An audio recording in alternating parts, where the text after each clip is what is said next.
Hello, welcome to the second. Actually, this is session 1B.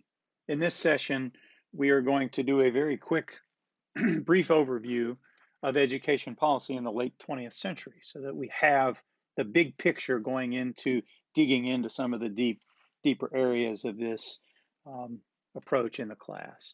Um, so really, education policy by the middle of the 20th century was forever shaped by this man here, Lyndon Johnson, who was the President of the United States. And in 1964, as Johnson was pursuing a civil rights agenda, but also a social policy agenda, a social justice agenda, liberals began working together to pass and implement several programs, civil rights legislation, but also one of those programs was really, and it was also tied to the Great Society, the War on Poverty that Johnson declared in the 1960s. And so one of these War on Poverty programs was a program called the Elementary and Secondary Education Act, or ESEA, and also later the Higher Education Act. These really are the first substantial education policy programs since the GI Bill in the 1940s after World War II that funded college education for GIs as they returned home. This was passed with alignment of what is sometimes referred to as the Iron Triangle. And the Iron Triangle is a policy term that often talks about Congress, but also the different interest groups and influential stakeholders. And so in this case, the Iron Triangle really was the alignment of education liberals, people that represented civil rights groups and civil rights organizations, teachers unions, and the National Education Association, the American Federation of Teachers, but also the third component were educators, people that represented educators like superintendents, state school leaders, higher education, colleges of education. These groups worked together for over 30 years to preserve the status quo, and those groups, even when things like choice, vouchers, charter programs, as well as even testing and accountability, high stakes measures, these groups were able to really uh, fundamentally focus on providing supplemental federal dollars into local school districts to support programs like Title I, like special education, that really were civil rights and anti poverty oriented programs. And it's not really until the 1980s when A Nation at Risk is issued, 1983, that gave the federal government license to become much more involved in education policy and much more attached to seeing what kind of accountability they could place on the funding that they were already giving through Title I, special education, and the like. And so the federal government began working with states to become more involved in local education issues. And so this is really when the Iron Triangle of these liberal education groups begins to be overcome by many of the issues in the civil rights groups, the civil rights movement, and the non performance, particularly of minority groups. And so the civil rights wing of this triangle begins to waver and fall apart. And additionally, you begin to see governors, especially governors in the South, and the business community begin to look at the federal government and look at education as a major issue, as a major platform. And so this Iron Triangle begins to face some opposition on several fronts. The civil rights community, states, and governors in the South, in particular, where performance was poor in schools, but also the business community who saw the economic importance.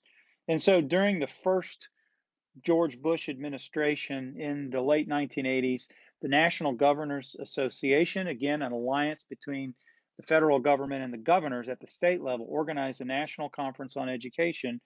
It took no action, but one of the governors in the room that was heavily involved with that, Bill Clinton, was elected president and beginning in his administration, launched Goals 2000, which had a strong level of support from the National Governors Association, and he sought support for the business community. Goals 2000 was really a national level. Um, it's really a national level influence, but still a local um, run education system. And so there's always been this danger of the national government being too involved in education and it being not a local or even a state issue. And so rather than a federal approach, Goals 2000 really ceded more power and authority to states. And so that begins a trend that you'll see where the states become more and more influential. The national government becomes the bully pulpit, and local control of schools becomes more fragile. Beginning in the 1990s, in 1994, the Republicans made a last attempt of many to close the U.S. Department of Education.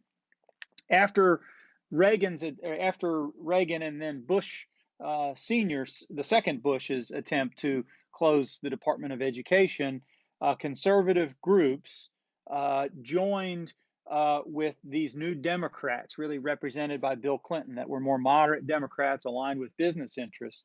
And they began to advocate for standards and high stakes accountability testing. And so this liberal triangle um, by the mid 1990s really began to lose their 30-year argument that education reform basically meant more funding, but continued power and control at the local level. Urban and minority schools, particularly civic leaders in large cities, agreed with the conservatives, and mainly because performance in urban schools was poor.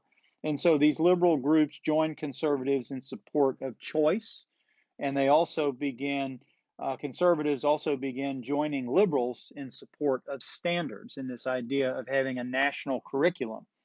Um, so this new accountability alliance that included the states and governors, but also eventually joined by state education departments and the business community, and this really interesting blend of moderate conservative, moderate liberals, really created what would eventually become No Child Left Behind. And so the Iron Triangle is really broken with No Child Left Behind.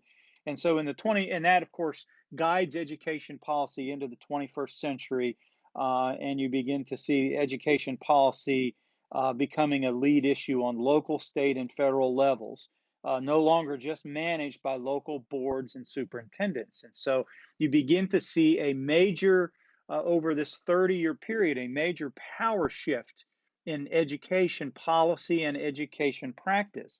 Now politicians, um, think tanks, foundations, education associations, unions, teacher groups all promote and advocate for education reform. Governors, mayors, even presidential candidates begin focusing on education policy. The business community also becomes very concerned with education policy because they understand as technology and globalization take hold in the early 21st century, that a competitive workforce is really important for the future of the economy. And so the hard part comes in building and sustaining support for good policy implementation. And of course, that job is called politics. And so we'll resume in our next session talking a little bit about politics and policy and the decision making through the policy process.